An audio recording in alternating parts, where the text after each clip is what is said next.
my channel. Today we're going to be doing an interview hair and makeup because today I actually have an interview for a job, so I thought I'd let you get ready with me. So to start with, I don't really prime my face or anything like that. I've got a bit of moisturiser on, which is Olay Sensitive Skin. This is because obviously I've got very sensitive skin and I react to anything. So foundation, we're going to start off with, I'm going to mix my foundations. So we're going to do L'Oreal True Match, and mine's in the colour Ivory, and number 7 Stay Perfect in Vanilla. So start off with the L'Oreal True Match.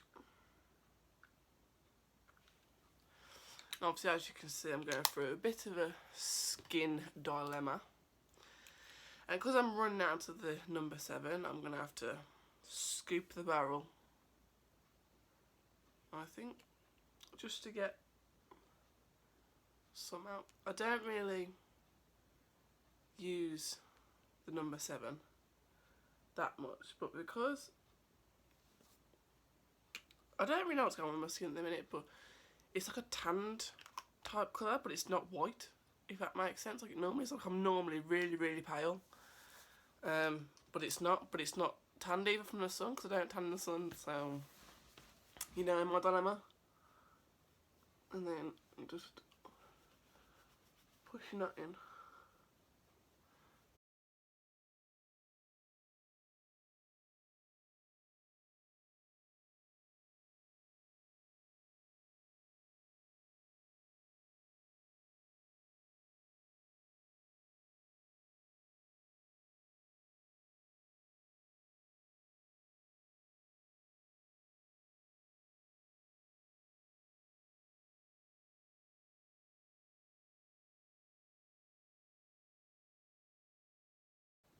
Ooh.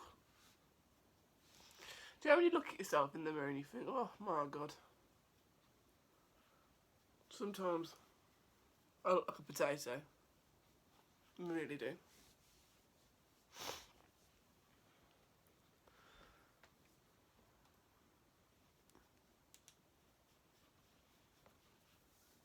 Right, so the next step will be my concealer. And obviously, I'm going whiter and whiter. So it's going to be the Fit Me Concealer, and in the number 5. Just putting it underneath, just to cover those dark circles that are getting out of hand. I'm going to use a beauty blender. I need to wash this now.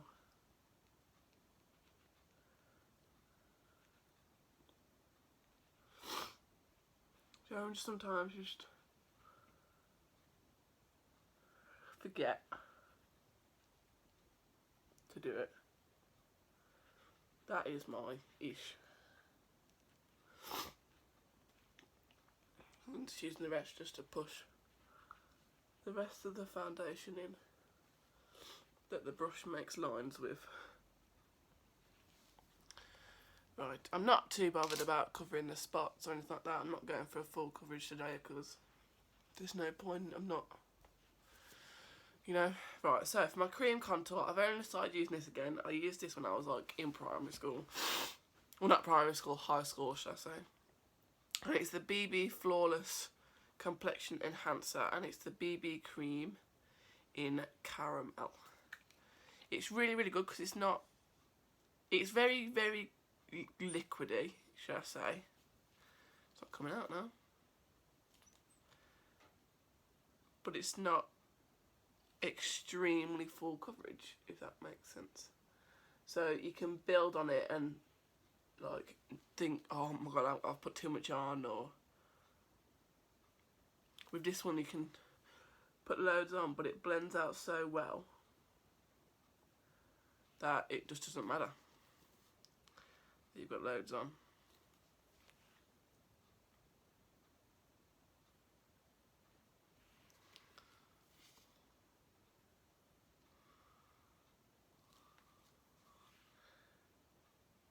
I need to try and get some more because this is really good. Right. Then just use the beauty blender and just blend that out. Right, look how fast that blends out there. It's because it is so fine.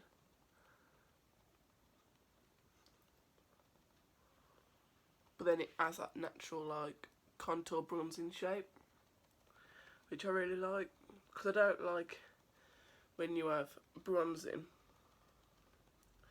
and you've got like a orange line around your face. Not a big fan of that.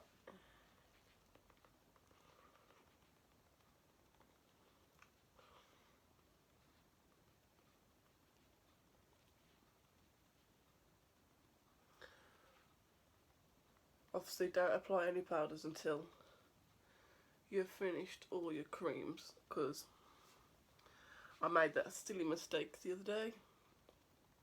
I was setting all my under eyes and my face and I forgot to do my cream contour, and I had to take my whole face off because it just didn't look right. Did not look right at all.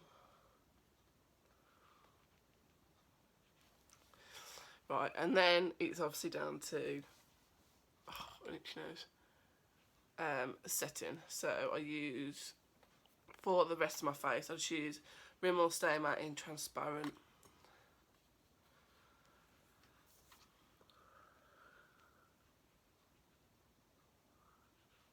I'm not really one of these that enjoys using expensive powders and makeup and stuff like that. Like, it's a lot of money, I think, for some makeups, but that's what some people are into. So that's, like, there are some brands I will spend makeup on, like I will spend money on. Like the other day, I know it's not a lot, but I bought myself the MAC Prep and Prime because I haven't had it, so I thought, you know what, let's try it. So now I'm going on to the Hoola Bronzer, just to set the cream contour that we did not long ago.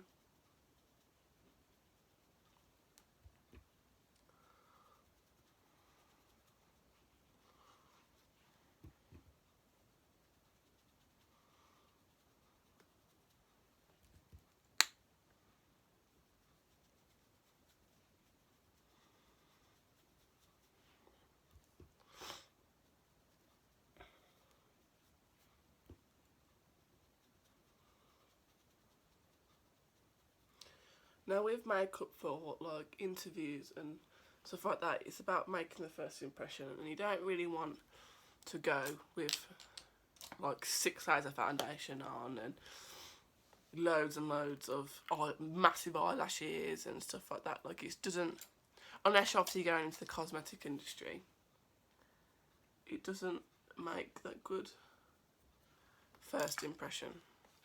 So I like to do, obviously, my normal face and my normal base and stuff like that. But then I don't do eyelashes. I do like, oh sorry, I'm moving on to the eyebrows, which is the Anastasia Dip Brow Pomade in Taupe.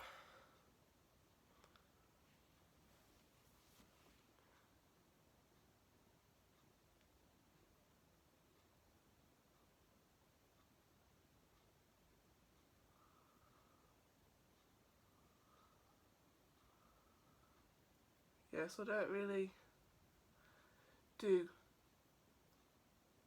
high levels of makeup, I think, because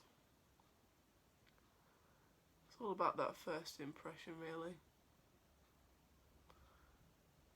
But obviously, if you wear loads of makeup on a day-to-day basis anyway, then that's your choice, obviously.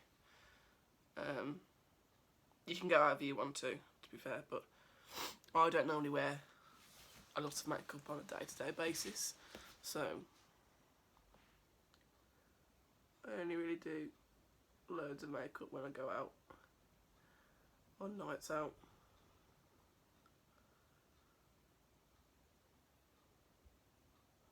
Because if you see someone from school you don't want to then look like a potato, do you know what I mean? So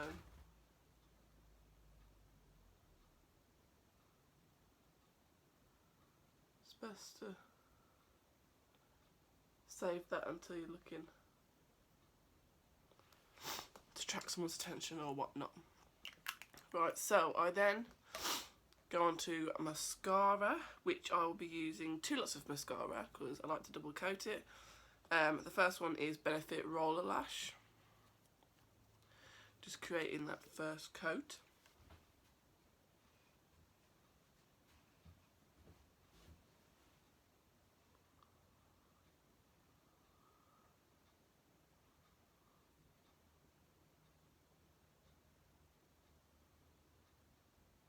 Now the one thing I struggle with is when I put mascara on, I always open my mouth and I can't stop myself, if that makes sense. Like, I'm like this, trying to put mascara on, and I don't know if any of you, so I'm trying to keep it closed now, any of you struggle with keeping your mouth closed when doing mascara, because I feel your pain, I feel it.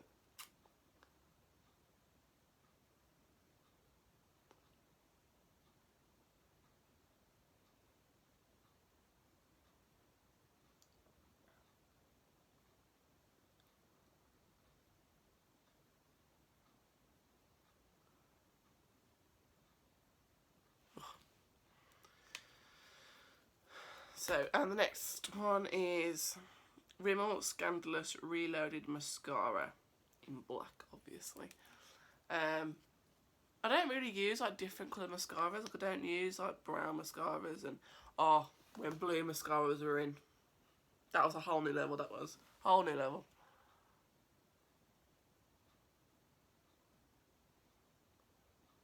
But I feel like the Benefit Roller Lash creates that base and like creates that spider look, and then this one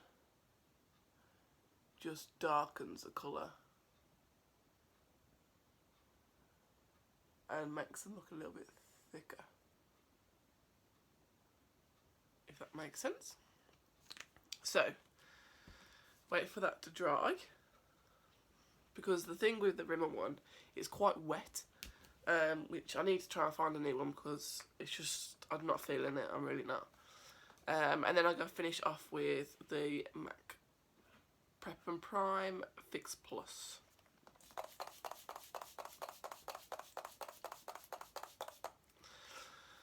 Apply a lot because, you know, you might be sweating in the interview and can't have that really, can we? Right, so next start off with, we're obviously going to go on to the hair because we can't be having a freaking messy bun like this, can we? It doesn't look very good when I just woke up. So, highlighter. I don't use a lot of highlighter unless I'm obviously going out because I just want that natural like glow. I've already got a glow, to be fair. That's probably from the Prep and Prime. So I'm using the Mary Luminizer. Yeah, that's it, Mary Luminizer. I'm going to be using, I've only just bought this, you know, the Morphe R36. It is our highlighter brush, because I've always had the fan brushes. I've never actually had a proper highlighter brush. So just a little bit of that. Just in there. Just a little bit. Don't need a heavy lot because I've got quite oily skin as it is. And also, you'll notice with me, I don't really do lips very much.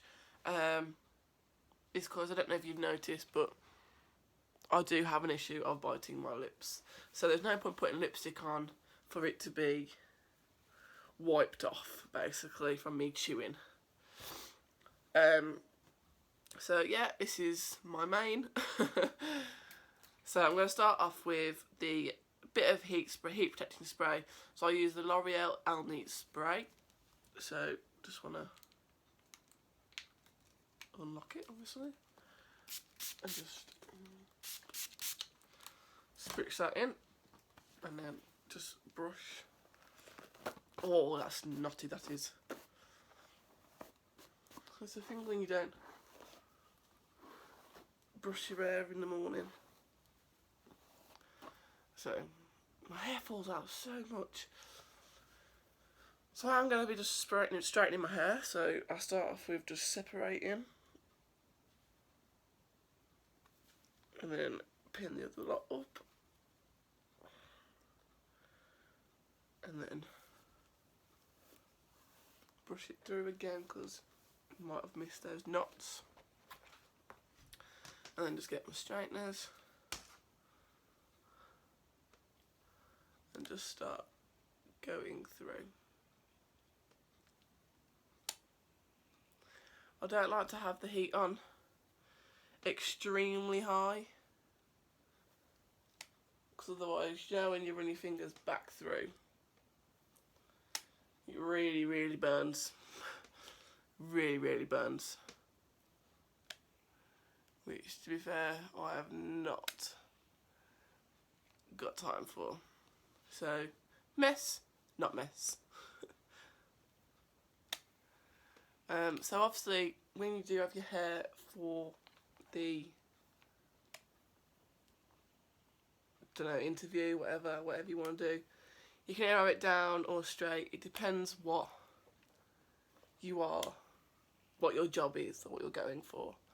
Because obviously, if you're going to be working in a factory, you're not going to want your hair down just in case it gets caught in machinery and that sort of thing. Like, you want to be sensible about what you are going for. So that's the first layer. Next one.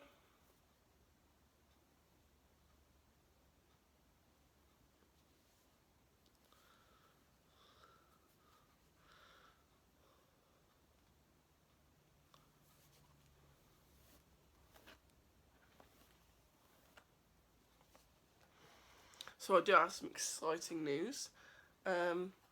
I have decided to adopt a rescue dog. We are actually going through the process today. They're coming round for a house check to make sure my house is suitable for the dog.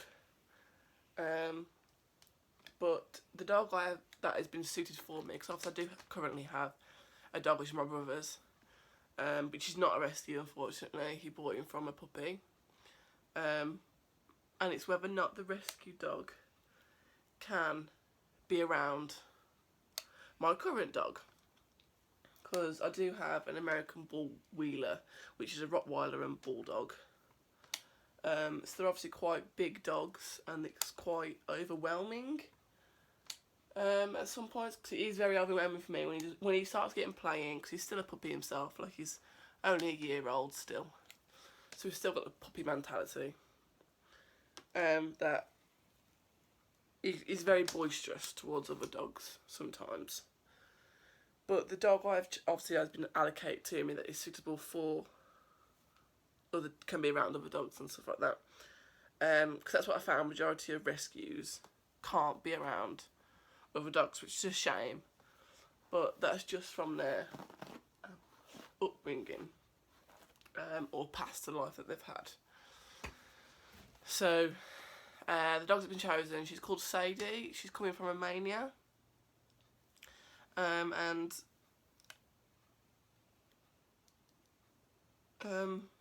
Which I know a lot of you are going to say, why don't you just get a rescue from the UK, and why do you have to get from Romania? And it's because over there, they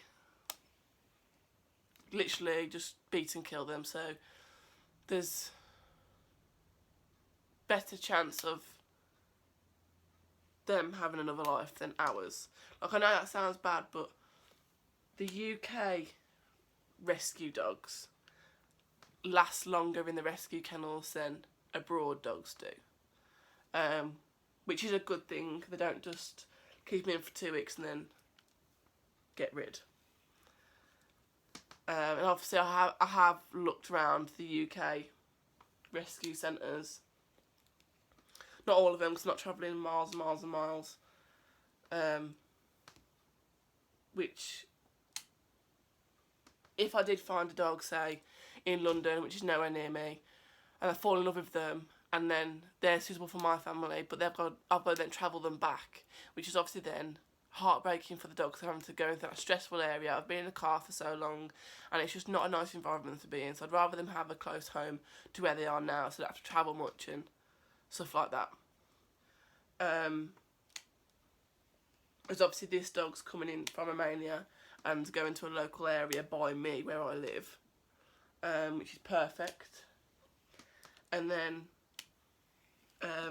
obviously we're having a house visit today, see if it's suitable.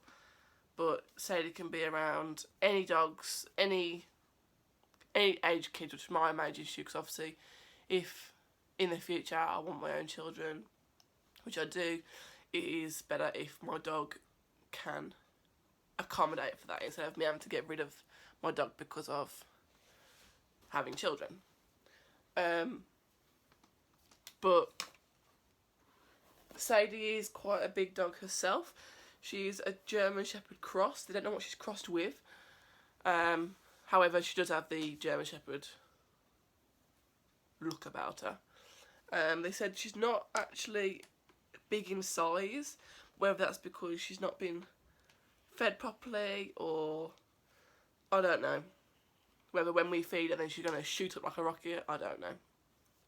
Who knows until we actually get her. Hopefully I get her. Because obviously they have to go through the process of am I suitable to have the dog. Which hopefully I am, because we've had rescues our whole life. Apart from obviously Milo, which is Andrew's dog. And it's a shame because we do love Milo, but we wish she was a rescue, because rescues, I feel, are more loving and more want to be around you more, and because they appreciate being put in a new home and given a second chance. And yeah, I wish he had a rescue dog, but it was his choice, his money, his animal, really. Because not long ago I did decide to have rabbits. They weren't. See, I'll go about this process of, because I had a dwarf hamster not long ago. I got it in the second year of uni. And I got her from adoption centre in Pets at Home. So I don't know if when you go into a Pets at Home there is that red block. It is the adoption centre. Where obviously the animals have to be rehomed and stuff like that. So I got my hamster from there. I tried to get my rabbits from there, but they were the rabbits that are too big, and I want to be able to pick them up and perhaps be able to bond with them. So I've got two normal size rabbits, I would call them, but I don't actually know what type of rabbit they are, but they're cute. I love them. Unfortunately, I've had to separate them because there were two males, and I'm not paying bloody £80 to have them neutered so they can be together. But they sit in the same cage, but they're just on separate levels. It's a lot of money having pets, and get them neutered. I know it would be nice for them to be back together, but what if I pay all that money and they still don't like each other? That's my main concern. Because obviously them being boys, it's their territory, they've sprayed everywhere and stuff like that. So, you know. Right, so, hair straightened, done. You can either have hair down like this, middle parting, whatever, or hold your horses, let me get a bubble.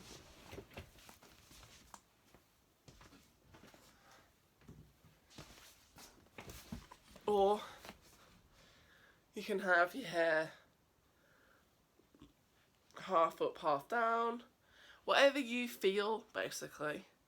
I don't know what I'm going to do yet, depends what outfit I choose, goes with that. So I hope you like this video, and if you do, give it a thumbs up and subscribe if you haven't already. Thank you, bye.